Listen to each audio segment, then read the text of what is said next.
going to compliment you the entire time. He might be a little fresh. The keystone in the arch of Star Wars. It's a show that I dearly love and admire, so thanks for having me. Sorry, I'm getting like emotional. And you got this hulking, scary dude with the big nose and the perfect hair. I understand. This is a safe space. This is a safe space between you and I and all of your viewers.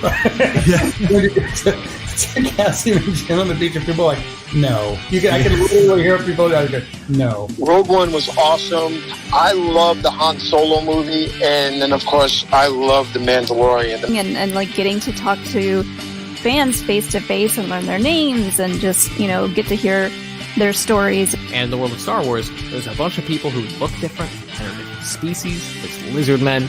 There's psychic baby swamp monsters. I joke that the best thing about writing Princess Leia is everybody knows who she is, and the worst thing about writing Princess Leia is everyone knows who she is. And also you get Ewoks, and I am definitely a lover of Ewoks. You're listening to Around the Galaxy. Yes, it's a good thing. It's a great thing.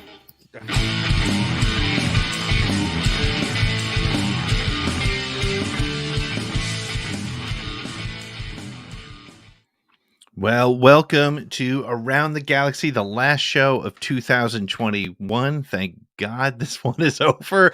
Happy New Year, happy holidays, happy Christmas, happy whatever you're celebrating. And thank you so much for joining us. And we're going to do something a little bit different tonight. Normally we do an interview, a one-on-one in-depth interview. And this week we're just, there's so much going on right now between Spider-Man, which a few people saw, I think, and the end of Hawkeye. There's a lot of Marvel stuff, but we can't forget that we are getting the Book of Boba Fett on the 29th. When this drops in your audio feed, it will be just a couple days away. And if you're watching with us tonight, we're a week and a half. No, we are a week away, a week and a night away from getting the Book of Boba Fett. So I figured what would be better than to kind of talk about what we think is going to happen. Let's get out there. Let's stake our claim. Let's put it on the record with audio and video. What do you think is going to happen with the Book of Boba Fett? We're going to be watching and listening for your takes and your comments, your predictions, your theories in the chat. We got a bunch of them. We put it out there on December 8th to ask you what you were thinking.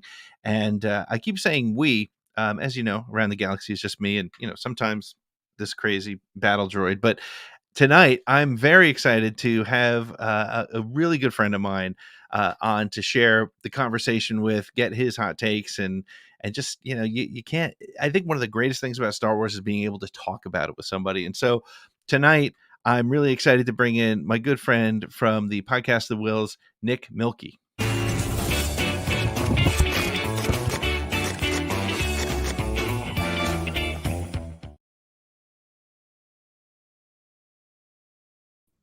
Nick, how are you? What's up? That is the most festive intro I've seen all season on any show anywhere. See, we here at Around the Galaxy, we take our holiday time very seriously because it's I'm gonna have to speak to my graphics guy because he's clearly dropping the ball on there. No, I would talk to him because he's a little bit of a slacker. Hey, so before we get started, I want to just mention thank you to everybody who's joining us. We got Matthew. We got Matthew, who never misses a show. I think that's right. God bless you, Nick. Matt, thank you so much. And you too, Nick. While you're here, what the hell? Yeah. That's right, what the hell? Michael Nips with us. We also have Brian Fennessy, who's been with us a lot lately. Thank you so much, Brian. And Jeff Qualio. How's it going, everybody? Listen, we are going. And I'm going to throw a shout out to Jeff. Jeff is my friend, and I told you this story. Jeff is my friend that lives here in town that I met while being an extra on the Wonder Years. Who was a big Star Wars fan. And so we connected over being extras in late 1968, and now he's hanging out with us here. Look at you flexing. I was on the Wonder Years. That was just, I'm just now recovering as far as the beard goes. To right, where, the beard. As a friend of mine told me the other day, he said, your beard has finally grown back enough to where I can stomach looking at you. That's not very nice. Why am I laughing? That's horrible. So, It's fair. so Nick, I don't know if you're aware of this, and I wasn't aware of it until I went back and took a look. You were my first guest of 2021, and now Correct. you are my last guest of 2021. You're like the bookends of Around the Galaxy 21, and I got to tell you, it was a shitty year. So I don't know if it's your fault or not, but I'll take it. But thank you so much. I mean, it was a crazy year for everybody, but honestly, for Around the Galaxy, and I know for Podcast of the Wills, it's been really a great year. We made a ton of friends. We at Around the Galaxy, we got, we had another almost 2,000 people follow us on Twitter, and it's not about the number, it's about the quality. So for those of you that hang out with us on Twitter, thank you so much. We had 50 shows this year. 50, it was 50 episodes. Had Nick Milkey on, which was definitely the highlight of the year. But we had so many other great guests too. So again, if you hang out with us week to week, thank you so much. And we launched our Patreon program, which I'm not going to try to pitch right here, but Nick, what were some of the highlights of 2021 for you from both podcasting and maybe from the Star Wars perspective? We talked about that on your show last week, but what's been, when you look back at 2021, what do you think about when it comes to your podcast? I mean, as far as the podcast goes, obviously, really right up at the top was Podathon. Getting the opportunity to be involved in that, to be a part of all the people that worked so hard and so long that day to raise $8,300 for the Make-A-Wish Foundation. Like, that's amazing. As a result of Podathon, I got to have Paul Sun-Young Lee as my guest on my show that day. And he was amazing. He was amazing. And I think about the story he told about the Garrick Hagen helmet, the Biggs Darklighter helmet that he got to wear during his costume fitting. Yeah. And I get chills just thinking about that moment. And for him, who grew up a Star Wars fan, who grew up a Korean, child of immigrants, like just the connecting points of that powerful story, even when I think about it now, it just gives me chills. But he was great. Christina Ariel was great. I mean, it wouldn't be fair to try and name off favorites because every show was so much fun. Yeah. Yeah. And I think that's probably the other biggest takeaway. And the cliche joke that we all like to throw out there is the friends we made along the way. But like this podcast and this community, especially over the last year, which, was kind of coming out of quarantine and attempting to get back to some semblance of normal. Just, it added something in the midst of all the other crappy things that were still going on. Yeah. Yeah. So really, I think that was the biggest takeaway, was getting to have this medium to get to connect with people, whether it's being silly and drinking on a Friday night with Force Connect, or whether it's, doing my show or getting to be a guest on other shows. Just, I love to connect with people, and that's why I keep doing what I'm doing. And I think the same goes for you. Absolutely. Yeah. It's a wild ride, and it's a lot of fun. And, the moment that it's not fun, you stop. It's a hobby, and That's it's, it's not about, it's remembering that also the people that hang out with you are there because they want to be, and not because they expect you to be. So that's great. So Nick, we want to talk about the Book of Boba Fett. We do. And first of all, were you a Boba Fett fan as a kid growing up in your Star Wars journey? Was Boba Fett kind of on your radar, or not really? Not especially. He was, and I grew up with the original trilogy. Those were my movies. We've talked about this 100 times. Mm-hmm. But Boba Fett, like, he was cool. And I think it's in that Disney Plus special that came out a few weeks back that was, the Under the Helmet or whatever it was called. Mm-hmm. They say in there kind of up front, they're like, it's the helmet, like that helmet. Yeah. Like, he was cool from the beginning. Right. But I was never obsessed with him. I was never, like, I need more of that. He didn't say very much. He looked cool. And because I was always a diehard, Rebel supporter. Right. I was like, yeah, he died in kind of a punky way. Like, he got hit by blind Han Solo, crashed into a thing and rolled into a belching Sarlacc. But yeah, he never really stuck out over the years. I never really made an effort to collect Boba things. It was not, it's just like, oh yeah, Boba, cool. And I was honestly always more fascinated with the cult following that Boba garnered over all these years than I was with the character itself. That's a fair observation. Yeah, it is interesting. There's always been sort of this cult of Boba Fett, and I'd love to say that I was, a huge Boba Fett fan. I think I was like if 90% of the fan base is being honest, they all were just like you, like, hey, he looks cool. Right. There's something cool about him. He fits so easily and so nicely into a part of the Star Wars universe.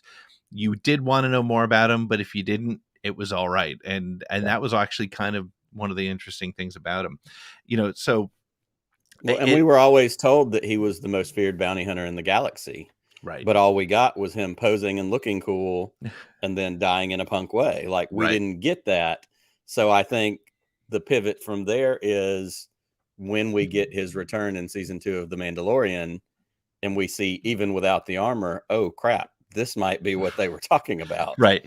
Yeah. I think you're right. I think that was one of the amazing things. I'm sorry, I'm pulling up some notes here. I think that was one of the amazing things about the episode, The Tragedy, when he arrived and he was brutal. I mean, if you think about what we'd seen on, and maybe that's an interesting observation broadly as I'm thinking out loud about it, the Mandalorian as a series has been a little bit more subtly more brutal than anything we've ever seen in Star Wars. The very first scene, he slices a Quarren dude in half. Like, you don't see it, of course, and that's pretty brutal. The way Boba Fett came at those stormtroopers, it smashed armor and just came at him with a fury. We've never seen that kind of, all out sort of barbarian kind of approach to a battle in any Star Wars. And with a gaffy stick, no less. I mean, exactly. It was, we heard it, and that was the weapon of the Tusken Raiders, but this figure showed up, and and of course we know that part of that is a tribute to, or not a tribute, but can be attributed to Robert Rodriguez and directing that episode. And that was another thing that was so fun about that episode, was how different it felt, and those jump cuts and action sequences made it that much more just special and unique, and really showed you the power and the weight. And we got things like the knee rocket when he finally got the armor back, and we're like, oh crap, that's a thing. Yep. And that episode, I went back and rewatched it, of course, because the show's coming next week. But when you realize how much, and actually everything with every episode of Mandalorian, but that one in particular, how much is jam-packed into, was it like 42 minutes, whatever it is. You got suddenly all the questions we had about Boba Fett. Is he Mandalorian? Is he not? How does that work? Was, all that stuff came to light. And then within that episode, you went from, fearing him to almost sympathizing with him. And that's amazing. And I think that's a tribute to Rodriguez, what he did with that. Right. And it also gave me my favorite shot in all of The Mandalorian, which is when Fennec is going backwards off that cliff and just firing away in slow motion. It's just that I love that scene. That's one of my favorite things. I wrote a piece for Beyond the Blast Doors about a year ago when we first heard that Boba Fett was coming back, with sort of 10 facts. Maybe we'll throw some in as we go. Yeah. But one of the things to think about, and one of the reasons we're talking today, is because we've had a year to think about this show.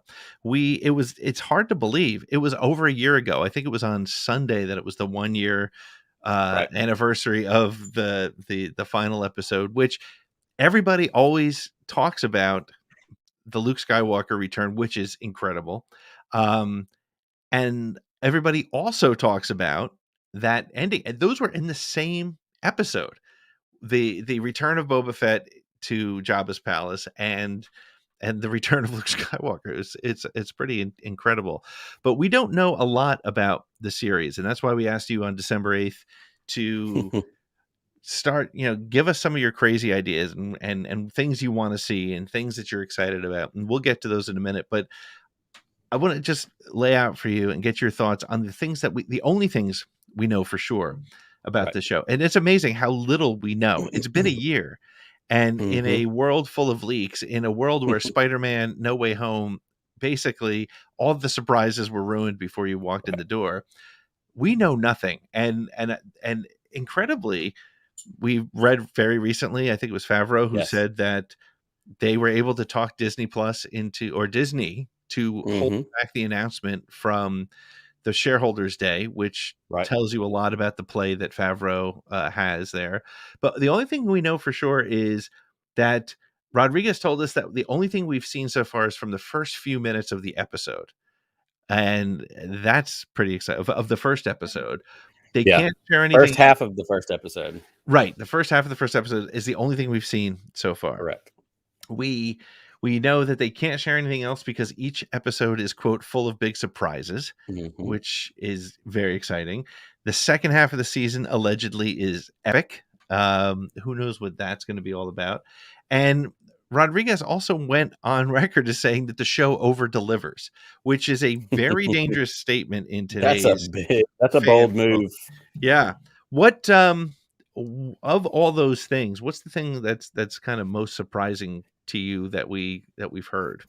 Well, I really liked, and you hit on part of it where they talked about that they talked them into not including an investor day last year, which was December the 10th. And we got all the big info about Kenobi and all those things that were going to be coming up. But the other thing that was in that Hollywood Reporter article that I thought was really fascinating was how, even though kind of along those same lines, only the highest of the highest up, the ones that approved their ability to make that show, even knew that trailer was coming at the end of season 2. Like there were tons of people that had worked on the show or was like lots of Disney brass didn't know that was coming. And so for them to give Dave Filoni and Jon Favreau that kind of leeway is really impressive.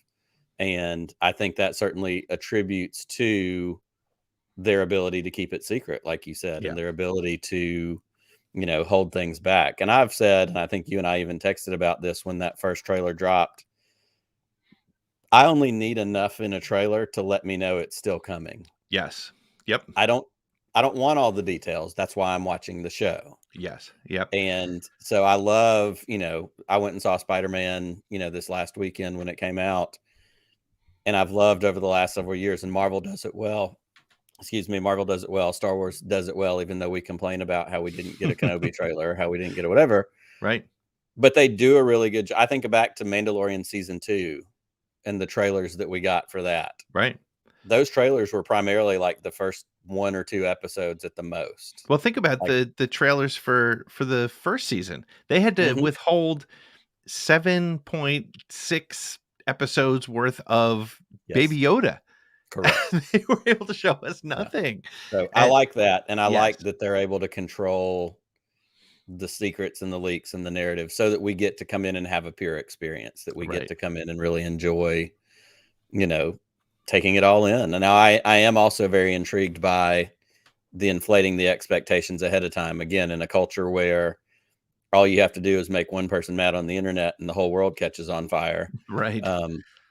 That it's a bold move to say, we're going to blow your mind, because if you don't, somebody's going to pitch a fit about it. Correct. Yeah, 100%. And so, and that to me, that has been sort of the most staggering thing so far. But, yeah, I guess we'll see. If you're watching along at home and you got or wherever you are, I don't care where you are, you can be on a train. If you're watching this on remotely and you want to leave us in the comments what you think we will see, what your expectations are, some cool comment about the upcoming show, please do so, and we'll do our best to read it on the show tonight. But before we go to our first prediction that we got a couple weeks ago, let me see if you know the answer to this little trivia question. The original voice of Boba Fett was obviously very different, and actually I kind of miss it. I mean, I love Tamora Morrison is amazing, but I do kind of miss that original voice. Do you know which classic television sitcom the guy who was the voice, a guy named Jason Wingreen, do you know what show he had a part on? I didn't tell you I was going to give you trivia, so I apologize in advance. I like the challenge. I'm going to say, was it Bonanza? No, but that would make sense based on his age. But he was the voice, or he was the bartender, Harry Snowden, in Archie Bunker's Place and All in the Family. So there you go. So that's that. Yeah. there's just useless trivia, things that That's honestly, the high quality people come here for. Well, I'll tell you, this is just proof that my brain is starting to rot a little bit, because ordinarily I probably would have remembered that, but I had to look at my notes down here. I'm not going to lie. So that's okay. But that's a good one. I like that. It is kind of cool. And now I kind of want to go back and watch Archie Bunker's Place, although I wonder if it's if it still is any good. So I'm going to share, if I did this right, I'm going to see if I can share the very first comment that I got from the from my followers about what their prediction or what they'd like to see, one of their fan theories. And so here it is. This one came from Stephen Kent, who was a guest of ours earlier this year, and just came out with his book, How the Force Can Fix the World. And it's such seriously, and I'm not saying this because he was on the show. Oh, it's so good. It really, for honestly, as you guys probably know, I'm a little bit more center or left leaning, but he's a little right leaning, and but he takes these life lessons from Star Wars and just applies them, and they're so cool. But what Steven said here was, there's going to be some kind of connection that'll be made straight to Omega. What do you think? Do you think we're going to see that much of a direct connection? Do you think the timing of Bad Batch was such that they're trying to bring that connection? What are your thoughts? Do you think we'll see anything about Omega? I think I would be, first of all, before I get to that, I have to say I live in such a notification silencing culture and state of life that when you had that tweet up on the screen and it said there were 7 notifications, my first instinct was to click on them to see what they were and clear them. I have to tell you, I was too, like, you know what? I'll just pause the show. I got to check out what are people. Right, I need to see what this is. I would be foolish to rule out the possibility of some sort of direct Omega connection, but it has not been something of all the different things that I've kind of played out in my mind. It has not been in the top half of my list. So I'm going to say with something like that, I could almost see it being more dialogue only. Yeah. It seems unlike, and again, anything's possible. It seems unlikely that they cast a grown-up Omega to show up and, have a role and pop in there and, be cutesy with a bow and arrow or whatever. Right.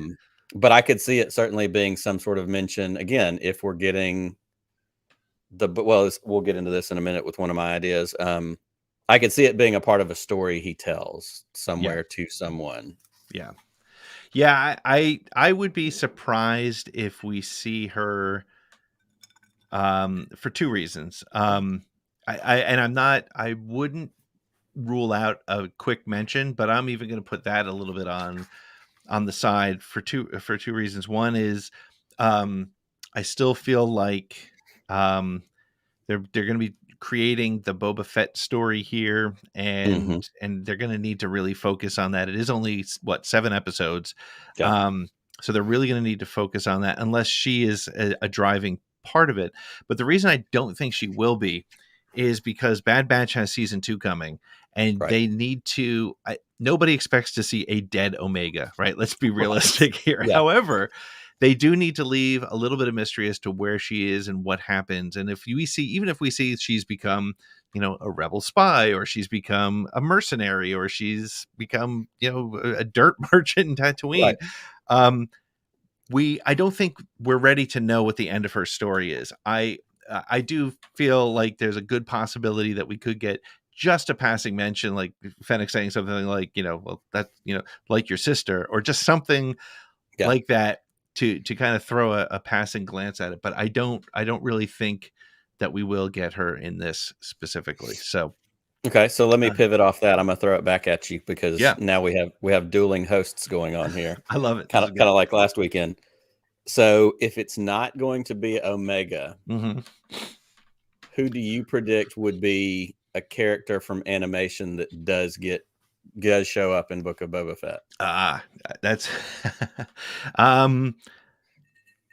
I would love to see Rex, because I really thought there was a chance we were going to get Rex in Mandalorian when we first heard that Tamara Morrison was back. In fact, my first thought was they're trying to put us off the scent, and we're going to see Ahsoka and Rex together. The reason I think I'd like to see Rex, and I think there's a decent chance that we could see Rex, is because I think it might close the loop on the cloning thing. I think we could I think we could see Boba as, or Tamora as Jango as well, Right. in some sort of a flashback. But I do think we're going to need, I think Book of Boba Fett being only 7 episodes, and I think we've heard it's a limited series, right? Is it, Yes, there? it is a limited. Yeah. And it's going to be a part of the bigger picture. Right. I think they are going to have to close some things for Boba Fett, and having some closure on his clone brothers, I think would make a lot of sense. I think that would be kind of cool to see. Yeah. One of my notes was asking the question, do we think we might get Tamora doing double duty, playing Boba and being a clone of some sort? So I think that plays perfectly in there. I think the other 2 most ready candidates for an animated transition, of course, we could get a peek at Sabine leading up to the Ahsoka series, because that has been cast. Yeah. And it would, and for me, that would continue the thread of the series, kind of pointing the way along the way. We get Bo showed up in Mandalorian, Ahsoka shows up in Mandalorian. We know there's an Ahsoka series coming, so it could be one of the connecting points. Yep. I think the other one that I would be super excited to see them do would be Cad Bane. Yes, a live action Cad Bane. And I think I put this in our little group text a while back. I actually want Timothy Oliphant to play Cad Bane as well as Cobb Vanth. I think that'd be great, because I think he's the tall, lean gunslinger. He's done it in Deadwood. He's done it, in these other places. I think that would be a fun little nod for him to be in some makeup doing that. I think you're right. I actually think, I'm surprised my brain didn't go there, because I would love to see that. I mean, you recall a year ago when this first happened, there were, me and Dave Amilati were talking about, we'd love to see them bring Cad Bane back. And then when he came back in Bad Batch, I feel like that kind of, much like we got introduced to Omega, and I don't think we'll see her in Book of Boba Fett. I think bringing Cad Bane back was deliberate to kind of remind people that he's still out there. And so I think that that's a real good possibility. Wow, man. Yeah, I would say that there's a good chance on that. I mean, Tamora Morrison could conceivably play any clone. They could make up a clone. Absolutely. But so I think I could see it. I could see it being, a clone. And I would be. I'm going to go so far as to say I'd be surprised if we don't see him in clone armor or some sort of clone connection at some point. Flashback or modern day, quote unquote modern day, either one. Yep. Well, let me ask you. You were leaning toward what one of your predictions was. Let me hear what you got. Well, I think I've said what the what was the question? Oh, Omega. I think with Omega it is dialogue, and it's mentioned. I have a bunch of different things that I've got on here. The first thing that I put, and this kind of feeds into no matter what the predictions are, we've gotten in the first 2 seasons of Mandalorian, all of those different episodes are listed as chapters. Chapter 1, Chapter 2, Chapter 3. This series is literally titled The Book of Boba Fett. And one of my sincere hopes for this series is that we get a non-linear story. And that each episode is a chapter of the Book of Boba Fett. And so I could see the first episode being him escaping from the Sarlacc, him returning to Jabba's palace to find it empty or overrun. Obviously when he shows up at the end of Mandalorian in that footage, there had been some time passed because he had been without his armor. Bib Fortuna is sitting in the chair. Right. The chair is actually different, which we talk so much about the throne of Jabba the Hutt, and we get all, the Christmas ornament with Boba sitting on the throne. Right.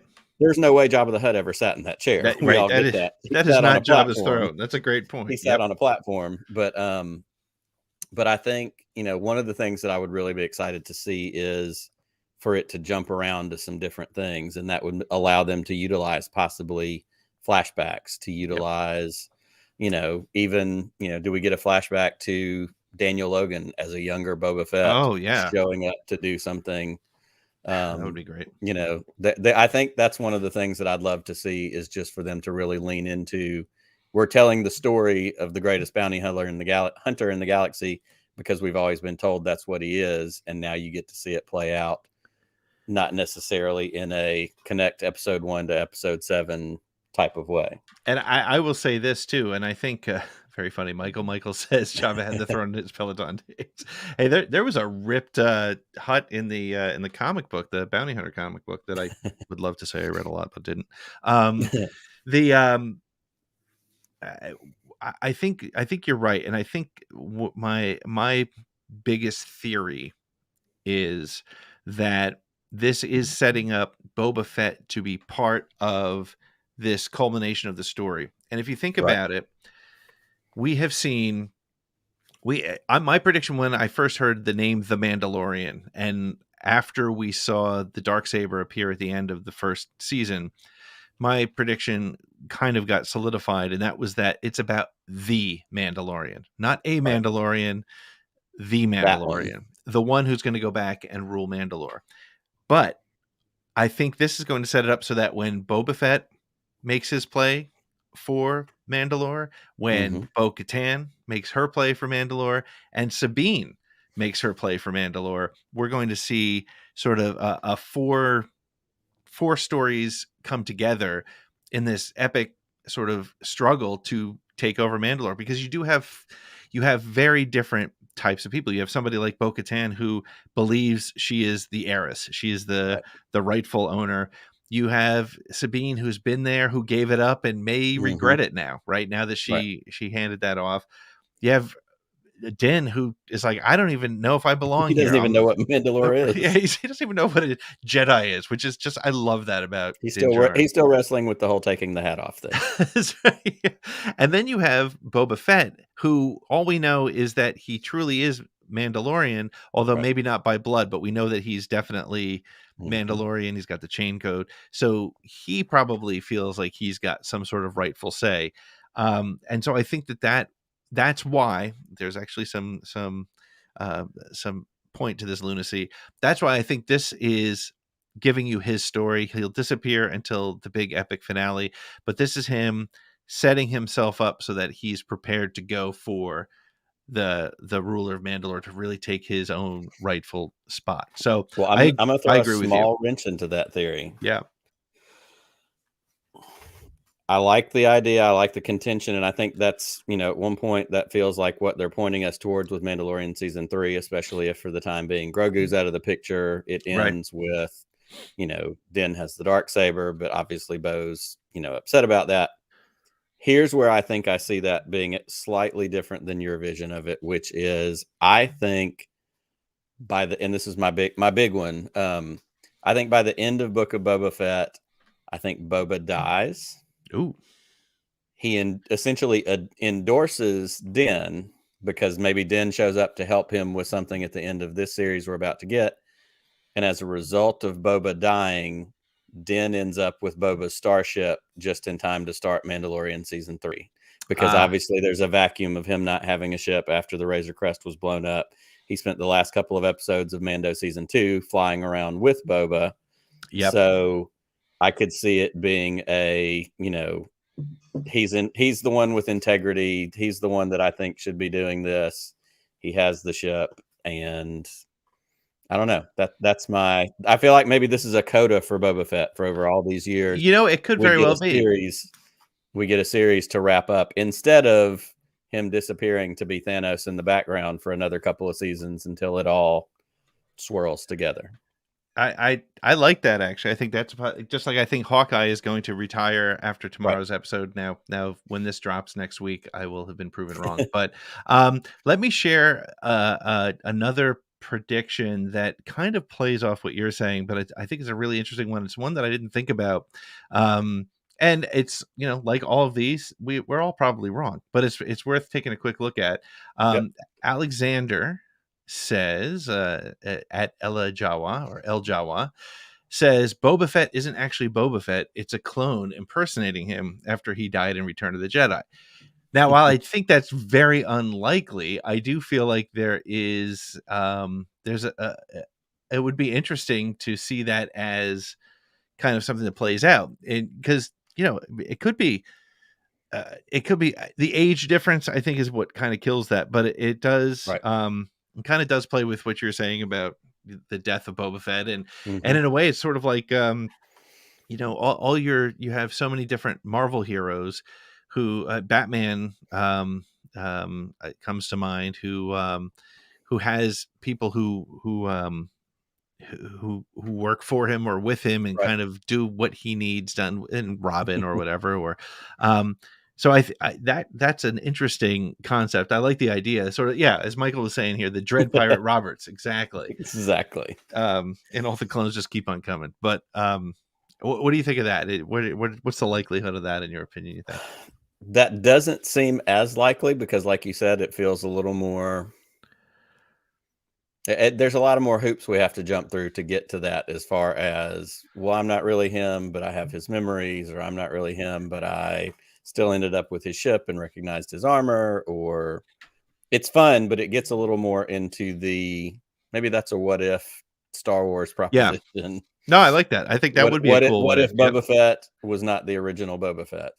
Yep. Well, and again, even Boba Fett with, what was it? Talent? No, who was the somebody in the chat will know if we don't. The guy who masqueraded as Boba Fett, and not the Marshal, but there was another guy in the comics, and I can't remember who it was. So I don't know the name either. It's a really interesting kind of concept. I'm sure somebody in the comments will know, but that would be a really interesting thing to say. It'd be kind of a twist. I think it's a little bit too twisty. I think it's the kind of thing that people would kind of be like, really? Is that the way we're going to go? But I do think it's a possibility. It's just simply because of the clone thing. And I love that the comment. One of my favorite lines in The Mandalorian was when he said, "They'll recognize my face." I thought that was was great. So cool. Do you want to get another yes, what else prediction? we got? So this is another one that I think this will lead to some conversation. So let me pull it up here. This one came to us from Tatooine Sons, my good buddies over there. They say, and this opens a whole can of worms, that the true villain of the series is Kira in Crimson Dawn. Let's talk about that as a concept, and then let's talk about the role you think that Crimson Dawn will play, if any, in Book of Boba Fett. I think this is entirely plausible, and especially if it does stick with a 7 linear episode story instead of my jump around different chapters deal. Yeah. Because one of the things that we've seen, and I don't remember if it was in the Hollywood Reporter article or if it was in something else that we read last week, but it specifically mentions the underworld. It specifically mentions, getting into what we've always kind of, was it 1313 that was going to be the underworld? Yep. And I think one of the trailers or the little 30-second clip said, "Welcome to the underworld," or "This is welcome to the underworld." Yep. So the idea of Crimson Dawn seems, that would be one you'd put money on. Like that would be a safer bet than a lot of the things that I have posited so far. I think Kira, while not as certain as Crimson Dawn, is absolutely in play. Yeah. Because, and I made the mistake. I did the math wrong last weekend. I think it was on Pink Milk in the After Dark stream. I said something about having to age her up because I forgot that she wasn't sequel era and that this was only, 8 years after the Solo movie or somewhere in that range. So like they could absolutely have her show up and be in charge of Crimson Dawn still. And I haven't read those comics either, so I don't know how that would inform that in the show. But honestly, of most of the predictions I've seen, I think that one has a lot of weight to it. Yeah, and I think it's, how easy is it to fly her in for a day and a half, do some work in the screen and kind of set that up. This takes place, Maul is gone, so we won't see Maul from Crimson Dawn. So this would be the Kira age of Crimson Dawn.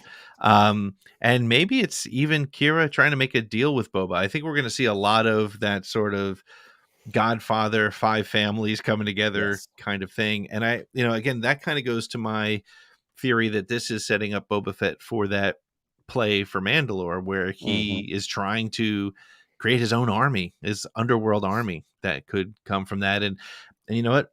Thinking out loud here, that kind of plays nicely to your concept of out of order stories where maybe, okay, he's going to go meet with Kira. So here's a story about how what Kira owes him. And here's a story about what Cad Bane owes him. So bring in his piece. And so I think that's a real possibility. And I would love to see it. And I think, man, I think that would really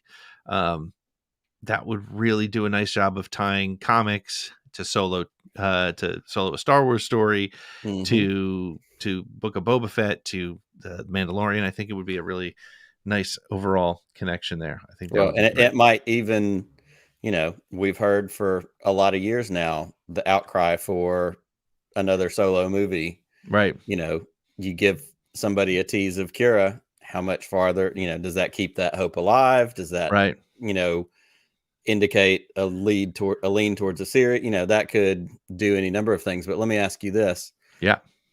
If we're talking about, I love the Godfather angle, and we kind of get, the big dinner where he's sitting at the table with all the people, and, definitely has some Godfather vibes. The line that has been featured as prominently as anything else in the trailer so far is the Jabba ruled with fear, I intend to rule with respect. Yep. Do you buy that? Because I don't think I buy that. I'm with you 100% on that. I think that is I think that's sarcasm, because then they follow it up with the feel free to speak your mind or whatever that is, or speak yes. freely, right? Right. Speak freely.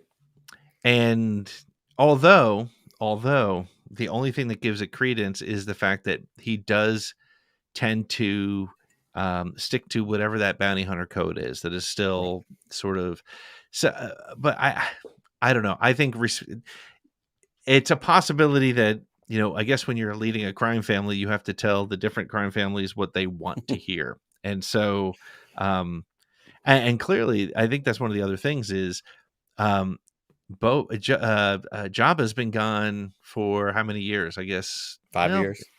Yeah, I guess it's been about 5 years. So how long has Bib Fortuna been on the throne, and did he earn it, and all the other things? So, it does feel like the Jabba vacuum is still playing a large role, and so. Hey, if I'm taking over a crime family, I'm going to figure out what people didn't like about that last guy and try to play on that, whether I plan to do it or not. But I think I'm kind of with you. I don't see him really leaning on respect too much. So yeah, it's a tough one to gauge, because like you said, at the end of Mandalorian, when he shows up, he honors his agreement with Din to protect the kid. So even when the kid is captured, it wasn't, I got my armor back, I'm good, peace out.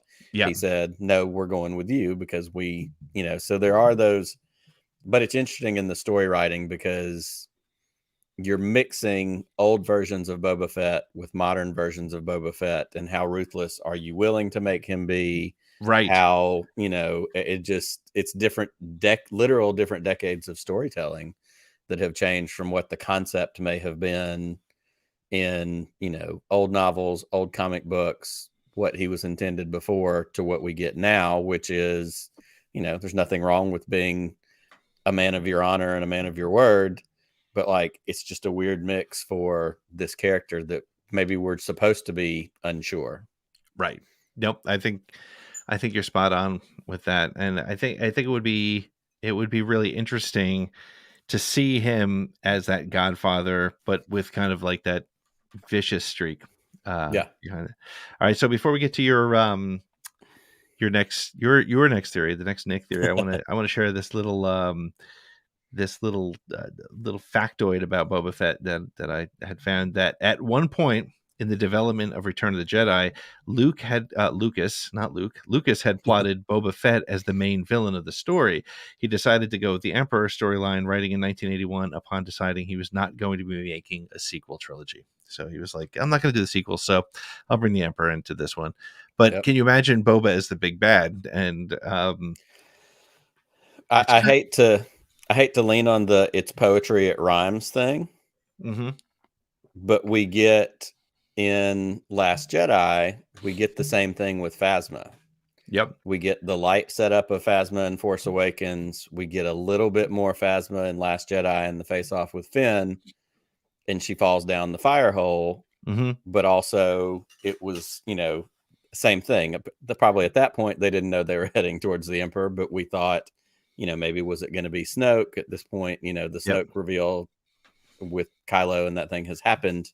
But it's that, again, just kind of interesting way that we've taken these helmeted characters who look really cool, and you have to wonder at what point in the story planning for the sequels was there a bigger role envisioned for Phasma like there was for Boba Fett.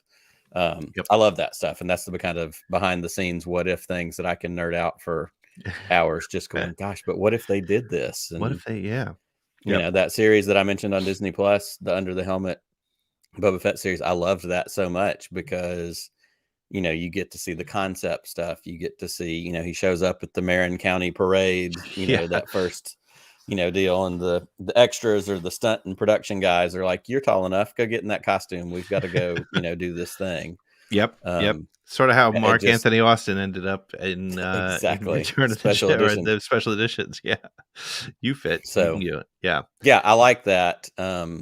And it just kind of falls in line with, again, the traditions of Star Wars storytelling in a lot of ways. Yep, 100%. Cool. All right, Nick, what other predictions might you have? What if we got an opportunity to see the Armorer show up? Oh, okay.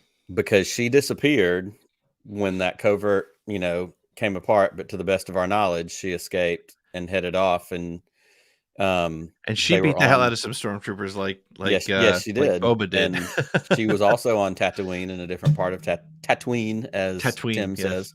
But that would be a fun little nod for her to pop up in either some sort of armor repair way, or maybe some passing along of Mandalorian knowledge kind of way, especially if we head in the direction of the storytelling, like what you're talking about, if it all leads to Mandalore and who rules. Yep.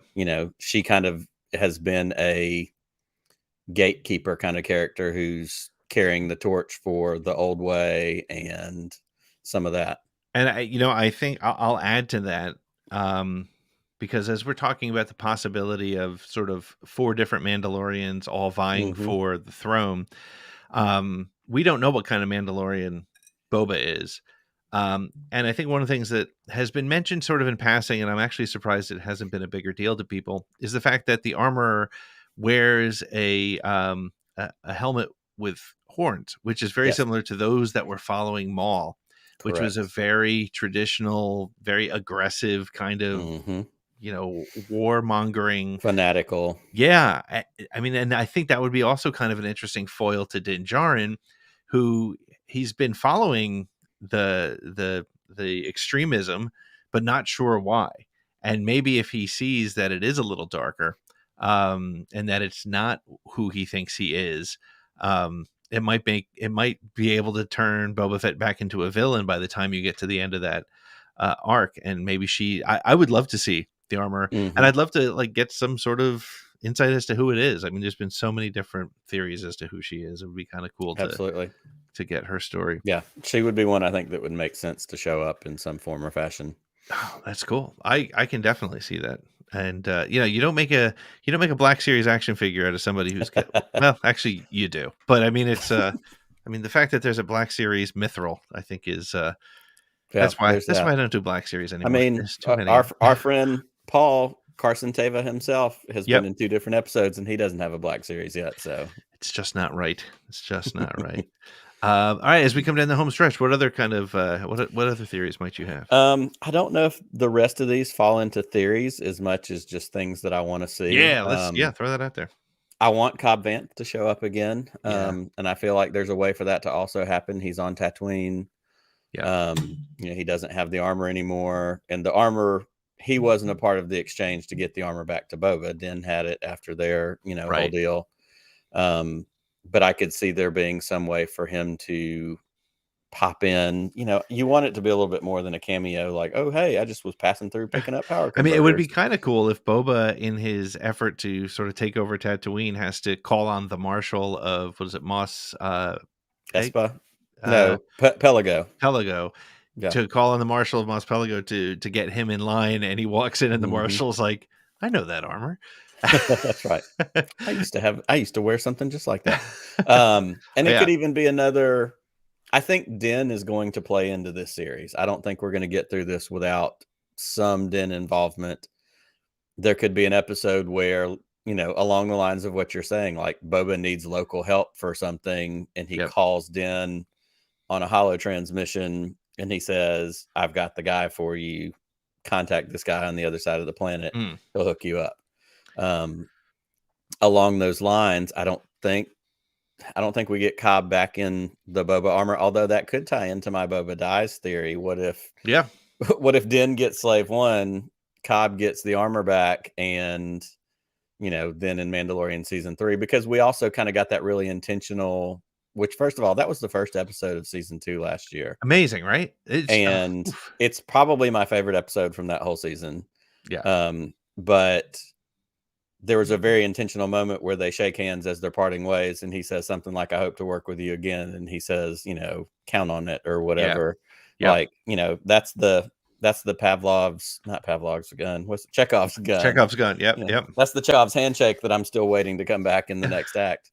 That could very well be when he's sort of rustling up and talks to the marshal and says, "I need something."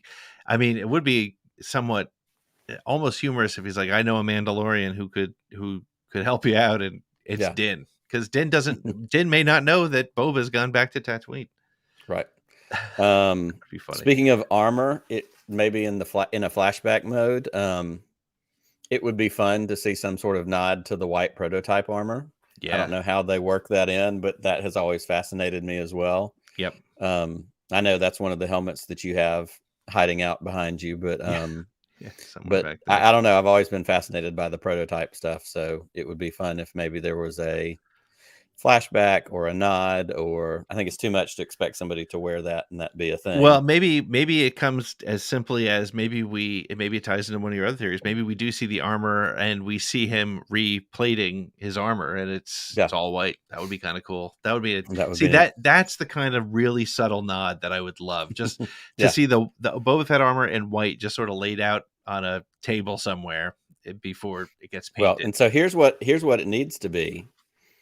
There was an episode of Knight Rider when I was a kid, where Kit drove into acid or something, and when it came back out, it wasn't black anymore. And other than being able to talk, it didn't have all of its abilities, and so it was like a whole episode where the car was white, and it wasn't. And then he got repainted black, and all of a sudden he had all of his car superpowers. So maybe Boba in the white armor is just useless, and then he gets repainted and he's ready to go. I like it. I can deal with the best 80s connection stretch I could make. What else? I'm trying to see if I had anything else. I don't think I had anything else that was super, crazy. One other little thing that showed up at one point in season 2 of Mandalorian, Grief Karga talks about spending time in the Twi'lek healing baths. Yes. And I think that could be the scene we've seen of Boba with the regulator in his mouth underwater. Of course we all kind of go to it's Bacta, and that's him recovering from the Sarlacc. But what if the Jennifer Beals character runs the Twi'lek healing baths, and he goes there undercover to go get, a treatment and find some information? Again, to me, that's just planting those little seeds along the way that they're pulling the threads on, that they're always so good at with this kind of storytelling. You talked about all the things we learned about Boba in the episode where he shows back up last season, his history, the armor. One of them was the mention of his chain code. Yep. And then we get chain codes fully explained in Bad Batch when the Empire is taking over and people are being assigned chain codes. You're like, oh, this is how that happened. Yep. No, and I think that's one thing that they have been, that Filoni is phenomenal at, is, planting something. And, part of me is like, I don't think he plans to plan it. But he goes back and he's very aware of everything he's done, and he'll go back and he'll pull that up. So Twi'lek healing bath sounds kind of cheeky in the first episode of The Mandalorian, but yeah, it would be great because, you get Jennifer Beals in there, and you're seeing a couple Twi'leks. And then there's also, of course, the Twi'lek who's seen in that one clip where the mayor welcomes you or whatever he says. And so Twi'leks are here, and it's interesting. He's not a very ugly male Twi'lek, which is very strange. Usually they're somewhat hideous. A little bit gross. Well, yeah, go ahead. No, I was going to say, before we get to our our last prediction, I want to share one more that we got, which I think would be kind of interesting to check out and comment on. We talked about a lot of it, but let's see if I can hit the right buttons here so I can share the right screen.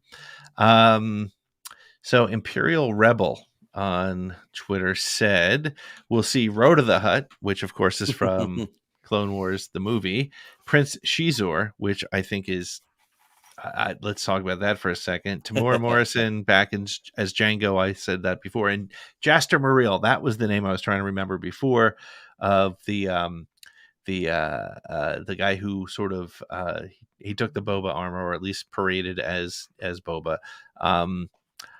Of those on there, do you think we'll see Road to the Hut or Prince Shizor? And I'll start by saying I think the mention of Shizor at the end of the last issue of the Bounty Hunter comic, which is the Crimson Reign one, means that he's out there. And correct. I think a Prince Shizor in live action would freak people out. And maybe it's a Crimson Reign or Crimson Dawn Shizor connection that ends up in this. Again, I think you're exactly right. I think it has a lot more weight to it, knowing that he showed up in that most recent last panel of that comic book. And, you know, the word that we throw around all the time was that makes him canon now. And, right. Yep. You know, as opposed to it just being, you know, Dark Force Rising from before. And, you know, we all had the Power of the Force Shizor figure, you know, in the package, and all the energy blades, video games, or Shadows. That's it, not Dark Force Rising, Shadows. So he's canon now, and there are certainly opportunities for that to be something that could play. And again, it's Underworld, so I think that, you know, if you're placing your money on the top half of some things to bet on, that's safer than some of the other things that I've thrown out tonight. Yeah. Nope, I would agree with that as well. So, all right, Nick, we're at the top of the hour, so I'm gonna throw out. This will be sort of a challenge for you and I, and we'll compare notes on the 30th. Actually, you and I will probably compare notes on the 29th at about 7:30 in the morning. Exactly, way early in the morning. But what do you think the opening scene is for Book of Boba Fett? I think the opening scene is an expanded version of the scene that we got for the teaser at the end of Mando season 2. I think we get that footage used again, and maybe get something on either side of it as the opening scene. Sort of like maybe the Fennec and him, kind of the scene that we did see in one of the teasers, them sort of laying in the dirt, kind of looking at the palace, looking at the palace from a distance, coming up, taking out Bib, and assuming his seat on that throne, and then maybe throw to the intro as like a, you know, it's not to use something super timely, but we get the opening of Spider-Man Far From Home with the closing of No Way Home opened with the end of Far From Home. Correct. Yep. You know, the Times Square, and that's not a secret, that's not a spoiler. Right. But you know, the reveal by Jonah Jameson and that whole thing, like, I think that's a great, you know, take that scene that everybody's familiar with and let's expand on it a little bit and let that be the opening of the first episode. I think it also does a nice job too of making that direct connection. It'll start people where they're comfortable, and so I think that's wise. Well, keeping in mind that Rodriguez says that we've only seen from basically the first half of the first episode, we know that all that stuff is in there somewhere. So it's a good bet that's there. I have two, but since I'm going to have to put a stake in the ground, I'll come back to what my second one is, because it's related to yours, but not exactly the same. But I think it starts with, I think the first shot, I'll go so far as to the first shot will be Jabba's hand, Boba's hand coming out of the Sarlacc. We're going to see and watch him pulling himself out. His armor is all totally beaten up, and then perhaps we'll see somebody steal his armor so that it ends up with the Jawas, you know, or like he has to take it off, and then something happens and he's got to run, and then maybe that's why we see him without the armor on in the in that one clip where it looks like he's going into Tashi Station. Yes. without his armor. So somebody took his armor and going in town to ask around. Hey, yeah. anybody been trying to sell you some armor? Yeah. So and it that makes me think of too. And I don't know that it would fall. I don't know where it falls because I'm not good at comic books. But there's that famous comic book panel, isn't it, of his hand coming out of the Sarlacc pit? So that would be a great translate that to the in-universe real moment. Yeah, which is something I think Marvel has done so well. Is I'm not a huge comic fan, but I love going online after I see the movie and people say, in on page 18 of issue 64, that scene was there, and you look at them side by side, and you're like, wow, that's really cool. So I'm going with we'll see his escape from the Sarlacc as the first scene, and you're saying we'll see the death of Bib Fortuna as the first scene. Yeah, I think that little tease we got before gets expanded on to open the series.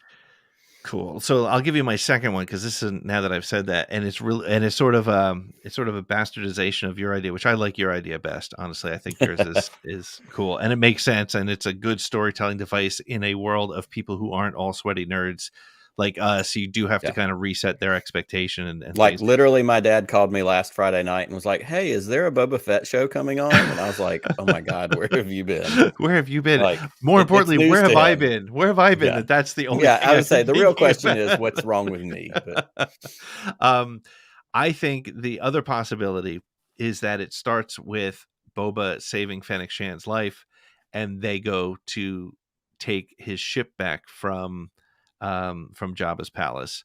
And that's because we do see him in front of, we see the both of them in front of Jabba's ship, or Boba and Jabba. It's too close together. In front of it's standing in front of Boba's ship. So I think maybe there is they work together to get that ship because he had the ship before he had the armor. And again, I still think, and I said this on one of my shows to one of my guests a couple of weeks ago, when Slave One flew across the sky in the tragedy, I just about lost it because I didn't expect him to. I knew he was. I felt like he was going to come back, but I didn't think it was going to come. I didn't know when. We saw him. It was a tease. Maybe it was a tease for something else because again, we didn't know Book of Boba Fett was coming back. But when we saw that ship fly across the sky, so for him to come and sorry, R2D2 is talking to me. So I think there's a possibility that the other scene is that direct connection to him saving Fennec in the desert. And he says, come on, I need you. We got to go get my ship. And that's where they go from there. So we have three possible opening scenes. And, absolutely.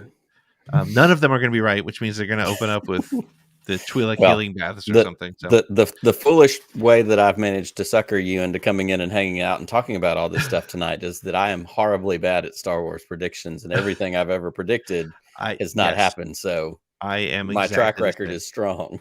And honestly, I think maybe that's a good way to close our conversation is where we started, and that is, it is really actually super exciting that we know nothing about this show. Correct. We have no expectation. Again, completely. As I said, I said this after I walked out of No Way Home. I wish that we didn't see what we saw with Green Goblin and Doc Ock in the trailer. And I can say that even if you haven't seen the movie, you've seen the trailer. Yeah, they're in there. Can you imagine that scene without knowing that that's coming? You would have lost your mind. We had said that before with with the Rise of Skywalker trailers and marketing. Yeah. Like, yep. If you hadn't given me Palpatine, yep, it would have been that much more powerful. If you hadn't given me, I don't remember what the other example was, but there's something else in that trailer that, it just would be something like even more of a wow. Like all those ships at the end, if they hadn't shown all the ships at the end, Avengers on exactly your left scene. Yep. That would have, those little moments, like, and it didn't spoil the movie for me, but that would have been that much bigger of a wow if they hadn't done that. Yep. So again, it goes back to what we said up front, which is we don't know anything, we're wide open. We get to come in and watch it and mark off on our list all the things that weren't right, and then be excited to talk about the things that we couldn't have even begun to guess. Well, and the nice thing too is it means that there's no expectations. Like, luckily, I keep mentioning No Way Home because it's such a phenomenon right now. They did it right. It didn't matter that you knew that. If the movie was mediocre and you didn't, and that was a surprise that would have made the movie. I mean, it's just like if they had shown Baby Yoda in the trailers, if they'd shown Grogu in trailers for Book of Boba or Mandalorian, it would have ruined what is still one of the best moments in Star Wars history for me. So I love that we're in this spot. I love that Rodriguez has said that the second half of the season is epic. I love that he says every episode has a surprise, which again, I think gives credence to your point that it's going to be 7 chapters, and chapter 2 is going to be Cad Bane, and chapter 3 is going to be Jabba the Hutt, and chapter 4 is going to be whatever. And I love that culminating in one big story for Boba. And I love too that when we boil it down to its base, and I hope we get some good, like, I think you're like me. At the end of season 1 of Mandalorian, we got all of the what were the behind the scenes things called? The gallery episodes. Gallery episodes, yep. And so I was so excited for season 2 gallery episodes, and we got like 2 of them. We got the one that summarized the whole second season, and then we got the Luke one, and I've ate every bit of it up. Yep. I hope we get those for Boba too. But one of the big things that came out of that is that in those 2 series, Jon Favreau and Dave Filoni are 2 Star Wars kids playing with toys in their sandbox. 100%. And now we've added Robert Rodriguez to that mix, who is also a huge Star Wars fan. And so these 3 guys getting to have fun with Star Wars. Yeah. And we don't know about the fun they're going to have. Like, that's all I need to know. Like, I really, you had me at these 3 guys get to do it. Yeah. And I've said it before. One of the things I loved about the gallery was watching Dave Filoni be the nerd at the table. Like, everybody, you have Taika Waititi, and you've got Jon Favreau, these guys who've made just remarkable films. Yeah. And then you have Dave as the actually guy, like, well, a lightsaber is actually only 1.2 meters long, and you can't, but I think that's why, and that's this why is it works. This is the right way to end this conversation. This is why it's working.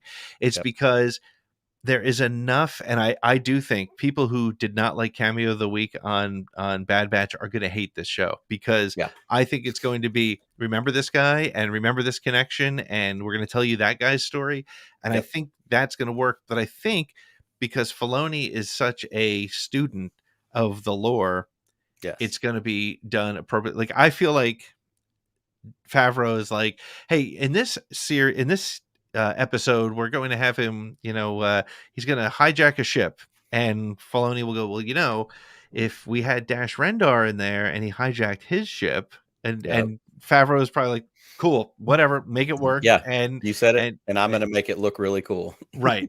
I think that's the way it's going to work. I think that's why this series is so exciting to everybody, from your dad and my dad to you and me, who are just like, I'm standing at the buffet and I'm going to eat all of it. Everybody. And I'm so excited about it. And what do you think? Obviously, I'm sure they talk. There's no way they don't talk.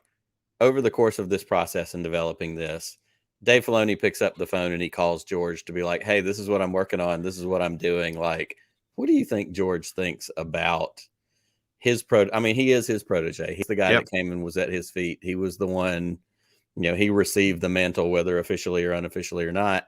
Yep. But like, wouldn't you love to be the fly on the wall to hear Dave Filoni telling George, this is what I'm doing with the Boba Fett series, and this is what we're going to look, and to have George go, oh, I really like that. Or, I always intended for him to be this other. Okay, well, I'm going to plug that in. Like, I mean, and as a writer, and I don't care how independent you are, and it's funny, like, as somebody who's written fiction, and when I talk to somebody who I really respect, and they say something like, the story's great, but have you thought about adding blah? You're like, I kind of feel like I got it. So I do feel like you're right. I think that there is George Lucas fingerprints all over this, not just because Filoni learned under him, but I bet you they've had conversations, even just over a cup of coffee. And he's like, well, if you're going to bring that guy in, maybe I I always thought that he should be a Rhodian. And it's like, oh, Right. okay, yep, that's cool. Done. Do that. Yep. Yeah, and I that's why this is such an exciting series. I guess last question is, do you feel like this, I worry because everything's been so good, right? Mandalorian was so good. Even the episodes that people called filler, it's just like, shut up. There's no such thing as filler in Filoni. Yeah, it doesn't work that way. It comes back, right? Are you worried at all about that this series will live up to the expectation that, we just put high expectation on it tonight?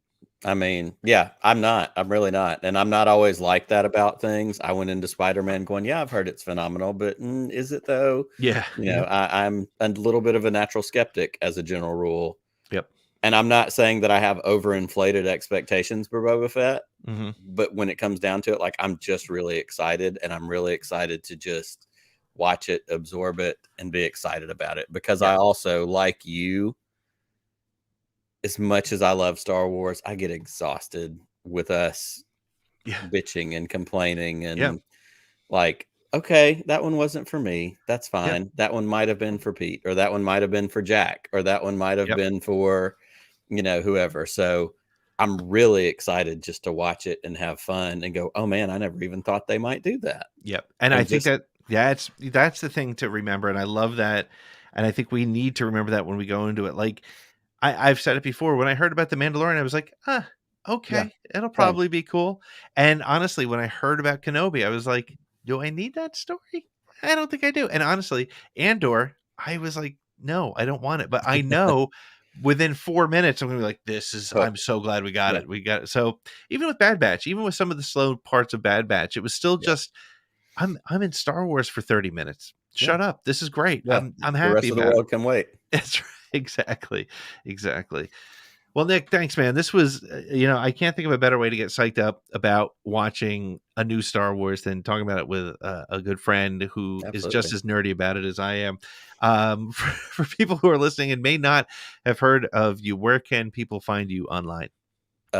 You can find Podcast of the Wills on all of your different social medias at Wills Pod, Instagram, Twitter, Facebook. There's a TikTok that I don't use because I'm pretty much too old for TikTok. It's a law. You're not allowed there. We also have our YouTube page that you can find if you search Podcast of the Wills. We'd love for you to subscribe and check us out. We are off for a couple of weeks because it's the end of the year. I'm spending the next couple of weeks tweeting out favorites from over the course of this last year, because like you said, we had, I think I did 43 shows. I started a little bit later than you did this year. But every Sunday night we hang out, we talk Star Wars. We're going to start the new year with some exciting guests, and we're going to lean back into our canon studies episodes where we kind of do, like I said, it's a Bible study, but instead of the Bible, it's Star Wars. So check us out on Wills Pod everywhere. And if I can throw out one super selfish holiday plug, wherever you live, go donate blood. It's an important time of year where things are slow and accidents still happen and emergencies still happen and hospitals are overwhelmed right now. And one of the easiest things that you can do is go donate blood at your local community blood center. One regular blood donation has the potential to save 3 lives, and it's a big deal. So during the holidays, give the gift of a pint of your blood. They'll give you a t-shirt. They'll give you, something for thanking you for cookies and orange juice. I mean, cookies and orange juice, whatever you need. So that's selfish because I work for a community blood center, but it's this time of year where, again, all of our hospitals with COVID and all that stuff are super overwhelmed. So go help somebody out. Go help save a life. That's great. Thank you, Nick. And, seriously, if you listen to my show on Tuesdays or Saturdays for Disturbances in the Force, on Sundays, you got to go check it out. It's such a great conversation. And I'm excited that you're going back to this sort of studying, the text of Star Wars, because it's so, you get into some great things. And I know who some of your guests coming up are, and I'm excited. I can't wait for it. So, Nick, thank you so much, man. Absolutely. And My pleasure. I can't wait to see how wrong we were with these predictions. It's going to be great. Without a doubt. All right, man. See ya.